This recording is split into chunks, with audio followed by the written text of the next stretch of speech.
Un cordial saludo, soy Nicolás Armendáriz, bienvenidos a Innato. Me acompaña Mónica Palacios, asambleísta por Estados Unidos y Canadá por la Unión de la Esperanza, a quien le doy la bienvenida. Muchísimas gracias, un placer estar el día de hoy contigo, Nico. Qué gusto tenerte aquí en este programa, siendo que entrevista todas las tendencias políticas y sociales por igual. Asambleísta, usted ha estado muy pendiente y activa para que el ministro de Relaciones Exteriores y Movilidad Humana comparezca a la Asamblea Nacional con base al decreto 036. ¿Qué nos puede decir al respecto, asambleísta? Así es importantísimo que la ciudadanía entienda qué es lo que está pasando con nosotros, los ecuatorianos en el exterior. El acuerdo ministerial 036 del Ministerio de Relaciones Exteriores y Movilidad Humana que sube las tarifas consulares en un 500%. Si, por ejemplo, antes nosotros pagábamos por un testamento $100, en este momento estamos pagando $550. Si antes pagábamos por un poder, que es lo que comúnmente hacemos todos nosotros, los ecuatorianos en el exterior, pagábamos $30, en este momento estamos pagando $60. Y asambleísta, ¿qué cree que fue lo que motivó a que se firme ese decreto? Pues, o sea, si por obvias razones se podría perjudicar al migrante, pues, o sea, ¿cuál sería el interés? Se ha perjudicado al migrante. Esas son las preguntas que yo le hice en un requerimiento de información al canciller como parte de la fiscalía. ¿En cuáles están? ¿Cuál ha sido el reporte del Ministerio de Finanzas en el cual diga tiene que subirlos? En este momento no hemos tenido ninguna respuesta. Nos han enviado 90 horas que nosotros hemos hecho un estudio completo y realmente no hay pues ninguna certificación en la cual nos digan que se tuvo que haber subido las tarifas. Ya tenemos una fecha exacta para cuando el ministro podría comparecer al pedido que se ha hecho por parte de ustedes. Lo teníamos para este viernes, pero se ha vuelto a cambiar porque parece que de muchas otras bancadas los asambleístas también quieren hacer sus preguntas al canciller, así que no tenemos un día exacto, pero la próxima semana. Sí, porque es un tema bastante interesante. A mí más que todo me gustaría saber cuál es el motivo, pues, ¿no? No han pasado 100 días del gobierno de Guillermo Lasso y tenemos esta situación, pues, que creo que se debe de analizar. Bueno, usted afirma, asambleísta, que aumenta la pobreza y desigualdad en Ecuador y que más del 40% de los ecuatorianos no pueden comer más de 3 veces al día. La pregunta es simple y sencilla. ¿Usted de dónde obtuvo esas cifras? Pues es información pública, toda la información está en el Banco Central del Ecuador, pues y todas las investigaciones también que se han hecho de organismos internacionales, y esa es la realidad. No solamente eso, Nico, tenemos 63 ecuatorianos que están saliendo diariamente del Ecuador, no solamente hombres, mujeres, niños, tenemos 253 niños solamente este mes que han salido con coyoteros a cruzarse una frontera indolente México-estadounidense. Sí, antes de profundizar en ese tema, que es bastante interesante, porque en la frontera no es ninguna novedad que la gente se muere. Así de simple. En la frontera no hay nacionalidades, lamentablemente mucha gente cae en manos de los coyoteros y todo eso, pero esta migración que se estaría dando también viene desde Argentina, Chile, por el tema de la pandemia. ¿Usted cree que no hubo un buen manejo de esta situación porque nadie se esperaba que ocurra algo así en el mundo y que ahora pueda rebotar en una ola migratoria? En el Ecuador nosotros tenemos un decrecimiento de menos 1% desde el año 2017 por el mal manejo económico del gobierno de Lenín Moreno. No han empezado a salir los ecuatorianos desde la pandemia, empezaron a salir desde antes de la pandemia y vemos un incremento del 30% de ecuatorianos que han salido del Ecuador en los últimos 4 años, el más grande desde 1999-2000 y el más grande también de Sudamérica. A ver, para ser claro y directo, esto habría sido por el mal manejo político, las medidas que tomó en este caso el expresidente Moreno, hablándolo claramente. Ok, Así es. ok, puntualmente, ¿de qué exactamente podríamos hablar del tema de Lenín Moreno? Porque aquí no es que ya se fue, ya no pasó nada y nos olvidamos, ¿no? Aquí principalmente por mi estudio económico, el cual yo lo hice, no ha habido una inversión pública. Y eso fue lo que pasó y ese fue el detonante para que nosotros tuviéramos un decrecimiento en la economía ecuatoriana. Tuvimos despidos masivos en el sector público, la gente no ha tenido una reactivación económica hasta este momento. Entonces, eso es lo que ha pasado. Realmente todas las decisiones financieras y económicas que se han tomado han sido en contra del gobierno ecuatoriano. Ok, mira, aquí viene un tema importante, hacía mención a la inversión pública, ¿no? Pero Lenín Moreno desde el comienzo, para irnos un poco más atrás, porque usted mencionó el 2017, cuando él ya se posiciona, lo primero que dice, no recibí la mesa servida. Cae preso Jorge Glass, el vicepresidente de Ecuador en ese momento electo, cae a la cárcel, todavía sigue preso, ¿no? Y empiezan, digámoslo así, a conocerse, ya, o él a poner en conocimiento de la ciudadanía presuntos casos de corrupción. Incluso el presidente Rafael Correa también ha tenido que enfrentar estos juicios y estos problemas, ¿no? Y es donde nacen estos temas de persecución política que ustedes ya han venido denunciando por 4 años. Pero el tema de la inversión pública, usted sabe que el dinero que se invierte en carreteras, en hospitales, nace de parte de los contribuyentes. Ese dinero es dinero de los ecuatorianos. ¿Usted cree que esa falta de inversión pública se debe a qué? Porque, o sea, o no fue bien administrado como lo evidenció, o como lo decía, o lo manifestaba Lenín Moreno. En realidad, nosotros tuvimos una ganancia sorprendente en inversión petrolera gracias a la ley número 42 de 10.000 millones de dólares. Dinero que se invirtió directamente en nuestro pueblo. Nosotros hemos visto que Lenín Moreno ha pedido una y otra vez al Fondo Monetario Internacional dinero. ¿Y qué es lo que ha hecho con ese dinero? Esa es la pregunta. Ha dicho que va a activar la economía y nunca lo hizo. Ok, pero en esa parte sí, pero lo que yo hablaba es, ok, la reactivación económica necesita el dinero de los contribuyentes. ¿Qué cree que fue lo que se hizo mal? ¿Por qué? Porque dentro del gobierno de Rafael Correa hubieron ingresos por petróleo, hubieron ingresos por impuestos, hubieron una serie de cosas. ¿Qué habría pasado acá? Porque aparte de eso, también Lenín Moreno recibió créditos del Fondo Monetario Internacional. Pues la mayoría de ese dinero, el cual él recibió, lo sacó a una cuenta de ahorros que tenemos en Suiza, en el cual tenemos 8.000 millones de dólares. Y sigue ahí estancado ese dinero sin hacer nada, sin utilizar ese dinero como han hecho otros países en el mundo, como los Estados Unidos, para dar bonos a nuestros conciudadanos y de esa manera reactivar la economía. Eso es lo que se ha hecho. Claro, sí, entregando Ecuador, pero ¿qué se ha hecho con ese dinero? Absolutamente nada. Y no viene, y no es dinero de los contribuyentes.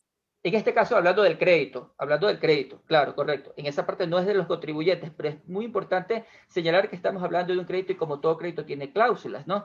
Entonces, aquí habría que ver cuáles son las cláusulas y si se puede utilizar esos 8.000 millones, porque si es un préstamo es lo que tenemos que tener claro. ¿Existe alguna cláusula que permita utilizar los recursos del Fondo Monetario Internacional para este tipo de eventos o este dinero va a ser utilizado para una causa puntual por la que se lo sugirió, se lo pidió? Pero claro que se dijo, sí, Lenín Moreno dio una declaración pública, una rueda de prensa en que se decía claramente que con ese dinero se iba a reactivar a la economía. No olvidemos, por favor, de eso, en el año 2020. ¿Y qué es lo que pasó? Nunca se utilizó ese dinero para reactivar la economía.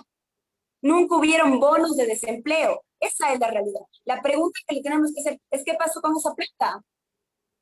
Bueno, eso también ahí creo que si usted gusta yo puedo meter mano, puedo hacer una solicitud a la Contraloría para hacer un examen especial, pero aquí viene la otra parte, no tenemos Contralor, pues.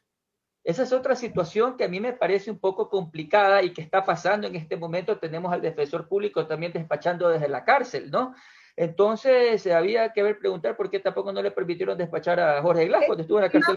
No tuvimos contralor, porque el contralor que supuestamente tenemos ahora usurpó el puesto de alguien más. Ya, y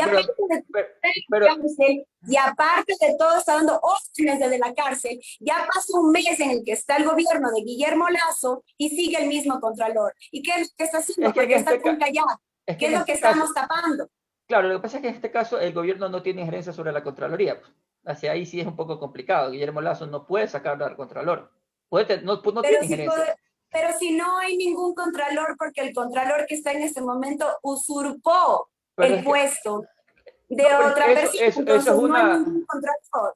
Claro, pero eso es competencia del Consejo de Participación Ciudadana, que los que les tendría que poner ya en todo caso, o los asambleístas también ya hacer presión. Si usted gusta, yo hago un informe, se lo hago llegar y ustedes desde la Asamblea me ayudan, yo como ciudadano independiente. Usted me avisa. Pero si yo como presidente presidente de la República. Sé que se han usurpado ciertos puestos y tan importantes como el Contralor. Yo creo que debería de mover las piezas para que las cosas vayan de la mejor manera. Pero hemos visto en la Asamblea Nacional cómo la presidenta Yori trató de tapar este caso, dejó archivado el juicio en contra de Celi y pasó el de Ortiz. Entonces, ¿qué es lo que está pasando en este momento? Esa es la pregunta. No, ¿quién está deteniendo el proceso? Porque realmente esto es vergonzoso. Cuando deberían ser las autoridades de control las que deberían dar el ejemplo, resulta que tenemos este tipo de situaciones. Pero uno de los temas que yo he revisado, asambleísta, creo que estamos avanzando bastante rápido en esto, ¿no? Es, usted está pidiendo que se declare inconstitucional el ingreso del Ecuador en la CIADI, ¿no? ¿A qué se debe esto? ¿Por qué usted está solicitando que nos apartemos de la CIADI? Hay un texto sumamente claro, el artículo número 422 de la Constitución ecuatoriana, en el cual dice que nosotros, el Estado ecuatoriano, no puede ingresar en arbitraje internacional con personas naturales o jurídicas, solamente con otros estados. Las petroleras y las mineras son personas jurídicas internacionales, entonces dice claramente la ley, dice claramente la Constitución en el artículo 422 que no podemos ingresar en esta clase de comercio. A estas alturas del partido, yo no quisiera relacionar que esto tendría algo que ver con el problema que se ha ocasionado cuando se crea un decreto por parte de Rafael Correa y ahora al Estado le toca pagar 374 millones aproximadamente, ¿no? Entonces no tiene relación, de pronto su pedido tenga que ver con este fallo por parte del CIADI. Pero es importantísimo aclarar, primeramente, que son dos cosas completamente diferentes. La ley 42, que fue pasado por el presidente Alfredo Palacio y el Congreso Nacional, no Rafael Correa, dice claramente que del excedente de la ganancia del barril del petróleo, al menos el 50% iba a ser para las petroleras y al menos el 50% al Estado ecuatoriano. El decreto ejecutivo que vino después de la ley número 42, que fue del economista Rafael Correa, dijo que de al menos el 50% pasa el 99%. A ver, ¿Y ahí por hagámosle, qué? sí, a ver, Porque ahí, el petróleo, por parte, perdón que le interrumpa, sí, claro.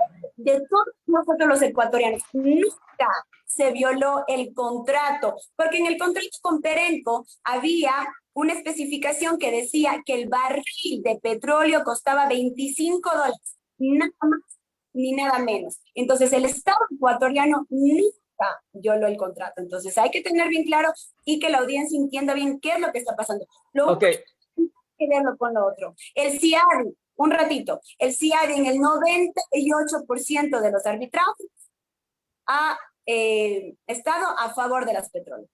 Esa es la realidad.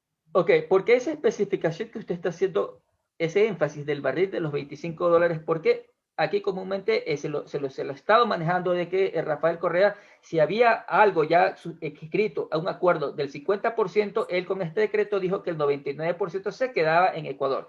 Para hacer un ejemplo más comprensible, es como que si usted y yo tenemos un contrato, yo le vendo 100 gallinas por $30, pero cambio y digo, no, por el mismo precio le voy a dar 50 gallinas. Ya, Así de sencillo, les para que sea más comprensible. voy a explicar claramente, es que el ejemplo no está bien. El contrato decía que costaba el barril $25, eso nunca se cambió. Lo que se cambió con la ley 42 era del excedente. Le voy a dar un ejemplo clarísimo. Nosotros teníamos el contrato especificado a $25. Ok. El barril de petróleo subió a $65. ¿Ok? Restamos los 25, de los 65, $40 tenemos de excedente, que no está estipulado en el contrato. De esos $40, $20 se quedaba la petrolera, $20 estaba quedando el Estado ecuatoriano. Y una aclaración más, de los $25 del barril de petróleo, $19 se estaba quedando la petrolera y $6, solamente $6 se quedaba el Estado ecuatoriano. Con el excedente, nosotros estábamos haciendo $26 los ecuatorianos y $39 la petróleo. Eso es lo que pasó. En el contrato nunca estuvo estipulado el excedente. Y eso es lo que modificó la ley 42. Y Tuvimos 10.000 millones de dólares en ganancia por la inversión petrolera que fueron invertidos en nuestro pueblo, que antes estaban quedando las petroleras. Esa es la diferencia del excedente que nunca estuvo estipulado en un contrato. Ok, pero usted a su criterio, asambleísta, ya saliendo de justamente de lo que usted ha explicado, ¿por qué el procurador no sostuvo algo así, tan simple y sencillo como usted lo está indicando? De pronto, ¿cuál sería el problema? Porque aquí ya se está hablando incluso de un pedido de repetición, ¿no? Porque si es que el Estado le toca pagar, el Estado entraría a un pedido de repetición para que, ¿qué es una repetición? Que en este caso, responsable de la firma del decreto, que en este caso sería Rafael Correa, sea pues quien le toque asumir esos costos generados al Estado.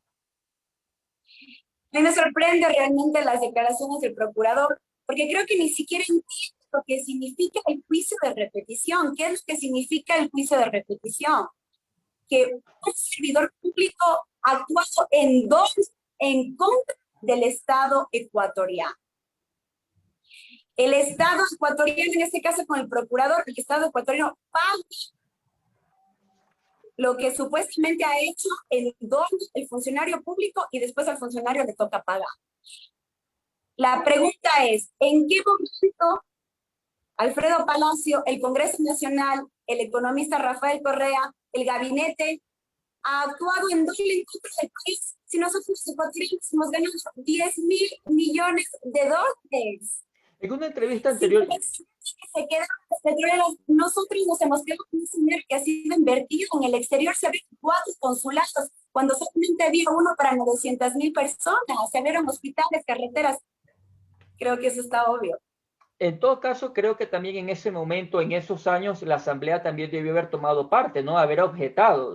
No sé si existió en ningún momento algún tipo de objeción por la parte de la Asamblea que tiene esa competencia fiscalizadora sobre ese decreto y nos hubiésemos ahorrado los problemas que ahora estamos teniendo. Pues nosotros ya salimos del CIADE justamente, pero quedaron estos casos ahí. Ya se llamaba a declarar al procurador y se le va a llamar también otra vez a la comisión que yo integro, la Comisión de Relaciones Internacionales, va a venir a declarar y queremos todas las respuestas. Y si no se cumple con el proceso de fiscalización, se le va a llamar un juicio político.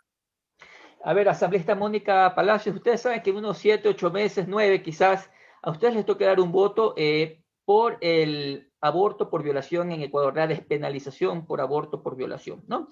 Usted en sus redes sociales se ha pronunciado a favor de lo establecido por la Corte Constitucional del Ecuador. ¿Su voto va a ser a favor de la despenalización y cuáles serían sus argumentos? Yo creo que, primeramente, es importantísimo aclarar que nosotros las mujeres tenemos el derecho de elegir sobre nuestro cuerpo. No la sociedad, no la religión, no el Estado. Nosotras como mujeres con nuestra verdad, primeramente. Después, si una niña, una mujer, una joven es violada, ¿cómo puede tener a un niño que no lo quiso y no lo ha concebido de la mejor manera? Entonces el Estado tiene que darle la opción de elegir, de él, porque aquí es lo que a veces no se pone claramente y la gente malentiende. No es el derecho a abortar, es el derecho a elegir si usted quiere tener al niño o no. Eso ¿Cómo es lo elige que el que está dentro? ¿Cómo elige el que está dentro? Porque según la Constitución está claramente establecido que la vida inicia desde la concepción. ¿Será parte de los debates que usted va a tener en este tema tan delicado? Pues como yo le vuelvo a repetir, hay muchos niños que nacen, que no han venido a este mundo porque la mamá o el papá ha querido. Y son niños que no crecen de la mejor manera, son niños que crecen con problemas psicológicos, porque el no tener el amor del madre o del padre es muy doloroso para un niño y para un adulto. Así que deberíamos de pensar en darle la opción a la mujer de hacer lo mejor para ella y para el niño que van a ser. Yo coincido que esto es un hecho muy doloroso, muy terrible. Creo que lo que le toca pasar a la madre en una situación así, solamente frente al terrible delito de la violación, es algo atroz.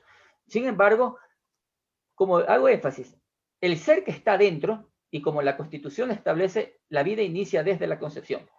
Así de sencillo, ¿no? Y es lo que está estipulado. Entiendo, pero el hecho que una mujer aborte si, poniéndonos en el caso más dramático, que sea una niña que tenga algún tipo de discapacidad, lo más terrible, ¿no? No quiero desmerecer así sea un caso que ocurre en Ecuador, porque no es uno, son varios, ¿ya? Es la situación del ser que está dentro que no pidió venir de la forma. Ninguno de nosotros ha pedido, ha buscado, no sabemos cómo vinimos, ni hemos pedido venir al mundo, simplemente venimos. Fuimos un cuerpo transitorio en el cuerpo de nuestra madre. Entonces, esa parte, ¿cómo usted la va a afrontar? Porque son dos seres, son dos personas totalmente diferentes. Yo creo que está claro que la Corte Constitucional del Ecuador ha dado un dictamen a favor. Entonces yo creo que hay que reconocer que los jueces en esa corte se han dado cuenta de que una madre, en este caso, tal vez no pueda tener ese niño, que tal vez no sea lo más apropiado para el niño, psicológicamente y físicamente. Aparte, Nico, usted me dice, sin embargo, la violaron, pero sin embargo, no es sin embargo. Es un ser violado, ultrajado, es un ser humano al cual le violentó sus derechos más sagrados. Y yo no me aparto de ese, pero frente al terrible Entonces, delito no de la sin violación, embargo, no no, sin no, embargo, estamos hablando aquí de seres humanos y volvamos a septiembre. es Estamos que, hablando aquí de derechos humanos y de seres humanos que necesitan respeto. a ver, pero por eso le digo, si hablamos de los derechos humanos, también tenemos que hablar de los derechos humanos que tiene el ser que está dentro, pues que no tiene la culpa de la violación, no tiene la culpa de nada. Yo sí me solidarizo y soy un fiel defensor, pero creo que aquí tenemos que reforzar las leyes contra el violador, ¿no? Yo he escuchado algunos comentarios de que aquí hacen falta cárceles, pero realmente fuertes, donde esta gente coja escarmiento, donde realmente rompamos el problema de raíz. Pero hablando de este tema, yo me solidarizo con lo que está ocurriendo. Pero el hecho frente al terrible delito de la violación, eso justifica cometer el terrible delito de no permitir que nazca un ser humano. Yo le voy a dar un ejemplo claro, por ejemplo, en los Estados Unidos. En los Estados Unidos se penaliza al violador. Gravemente. Pero ¿qué pasa? Las violaciones no han parado. Las violaciones siguen. Las violaciones de niñas, hay pedófilos que no les importa irse a una cárcel y quedarse ahí con tal de satisfacer sus deseos sexuales. ¿Cómo una niña va a tener otro niño? ¿Y cómo este niño? Pensemos en el niño que van a ser. Yo entiendo el hecho de la concepción y que tiene una criatura dentro que no ha pasado mundo, tiene toda la verdad. Pero cuando no es que se le trate mal y no tenga derechos y sea ultrajada y la madre le vea como el fruto De la de una violación, violación, hablemoslo claro, sí. ¿cómo Yo se sé, explica? por eso le digo, y yo hago énfasis en estos temas porque sé lo complicado que es. Me imagino lo terrible que debe de ser, ¿no? Pero también hay que ver la otra parte que creo que en lo que usted acaba de decir coincidimos perfectamente. Son dos vidas y un tema muy difícil. Que a la larga, por más fallos que haya de la Corte, va a depender de ustedes, señores asambleístas. Esa es la realidad. Estoy clara en mi convencimiento de que el Estado tiene que garantizar que nosotras mujeres tengamos el derecho de elegir. No elegir aborto, pero tengamos el derecho de elegir. Y creo que eso ha pasado en los países alrededor del mundo, los países desarrollados, y seguimos con sociedades con mucha moralidad. Y eso es lo que tenemos que Sí, hacer. y tomando referencia que usted es asambleísta en Estados Unidos, vivió en Estados Unidos, debe conocer que en Estados Unidos algunos estados se permite la pena de muerte, ¿no? En casos incluso para violadores, asesinos. Ecuador no podría entrar al tema de la pena de muerte. ¿Por qué? En estos casos puntuales. Yo realmente no estoy de acuerdo con la pena de muerte porque, como usted mismo le dice, en los Estados Unidos no ha solucionado absolutamente nada. Siguen los crímenes, siguen las matanzas, siguen las violaciones. Así que deberíamos de buscar soluciones y yo creo que la mejor educación es la educación y la prevención. La educación, claro, en eso coincidimos perfectamente y creo que eso es algo que realmente aquí en el Ecuador hace falta y hace bastante tiempo y sobre todo la conciencia. Yo, asambleísta, antes de pedir el programa, yo quiero pedirle que usted envíe un mensaje a los ciudadanos que nos van a ver. Esta entrevista hemos tratado algunos temas y no quiero que sea la única. Yo le voy a pedir públicamente cuando me permitan ser parte de la silla vacía, como se los pidió a otros invitados, justamente como ciudadano. Por eso creé este programa, para poder participar en temas tan puntuales como estos, ¿no? Comprendo lo difícil que debe de ser para ustedes, usted como mujer, dar un voto tan sensible. Y creo que también, y me solidarizo con todos los asambleístas que les va a tocar dar su votación Más adelante yo haré conversatorios, usted está cordialmente invitada también con otro asambleísta, que usted sabe que la misma asamblea tiene asambleístas pro vida, que tiene también su posición muy clara sobre esta situación. Lo mejor sería para el Ecuador que todos nos sintamos seguros con la decisión que a ustedes les va a tocar afrontar. Ni siquiera tomar, afrontar. Esa sería la palabra, la escuchamos a asambleísta. Muchísimas gracias el programa Innato, muchísimas gracias Nico por haberme ofrecido pues el día de hoy esta entrevista. Les quiero decir a la ciudadanía que estamos en la lucha, a mi comunidad migrante, quiero decirles que realmente estamos trabajando por ustedes. Ya tenemos pues varias fiscalizaciones y también ya hemos tenido varios resultados. Ya podemos enviar nuestros paquetes con seguridad, ya podemos enviarlos sin tener tantas restricciones. Entonces quiero decirles que estamos trabajando, estamos esperando que el canciller responda a nuestras preguntas, pero lo más importante en este momento es que tenemos que reactivar la economía ecuatoriana, especialmente en la ruralidad, para que dejen de emigrar nuestros ecuatorianos. Asambleísta, muchas gracias por participar en este espacio ciudadano que trata todas las tendencias políticas y sociales por igual. Antes de despedirme, quiero, solidarizarme con la familia del concejal Mario Granda. Él falleció el día de hoy, concejal de acá de la capital de Quito. Mi solidaridad con sus familiares y amigos, a una persona que tuve la oportunidad de conocerlo y tratarlo, un gran ser humano, una mala noticia y terrible noticia que hoy, pues, la gente de Quito, los quiteños, hemos recibido. Muchas gracias, asambleísta, y ustedes, queridos ciudadanos, nos vemos en una próxima edición. Muchas gracias.